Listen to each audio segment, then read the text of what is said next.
Hello friends, இந்த வீடியோவில் வந்து சார்டின் ஃபிஷ் மத்தி மீன் எப்படி பொரிக்கலான்னு பார்க்கலாம். ரொம்ப சிம்பிளான மெத்தட் தான்.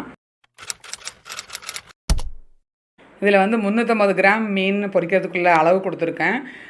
அதுக்கு வந்து 1 டீஸ்பூன் காரம் ரெட் சில்லி பவுடரும் 1/2 டீஸ்பூன் உப்பும் போட்டுட்டு ஒரு 2-3 ட்ராப் வந்து லெமன் ஜூஸ் அவ்வளோதான் போட்டு மிக்ஸ் பண்ணி ஒரு 1/2 hour ஊற வச்சுருங்க.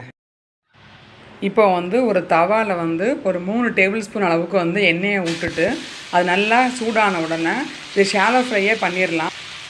இந்த மீன் வந்து பொரிக்கும்போது ஒரு பக்கம் தலை பக்கமும் வால் பக்கமுமாக மாற்றி மாற்றி அடுக்கி வேக வச்சா நல்லா ஈஸியாக ஈவனாக வெந்துடும்.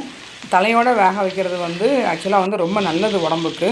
இது கண்ணுக்கு வந்து அவ்வளோ நல்ல ஒரு மருந்தாக சொல்கிறாங்க. இப்போ 2 பக்கமும் நல்லா ப்ரௌனாக கிறிஸ்பியாக வெந்த உடனே கொஞ்சம் பெப்பர் எடுத்து அப்படியே கொஞ்சம் ஸ்ப்ரெட் பண்ணோன்னா அவ்வளோ நல்ல பெப்பர் ஃப்ளேவரோட டேஸ்ட்டாக இருக்கும். சூடாக சாப்பிட்டா ரொம்ப டேஸ்ட்டாக இருக்கும். ட்ரை பண்ணி பாருங்கள். தேங்க்ஸ் ஃபார் வாட்சிங்.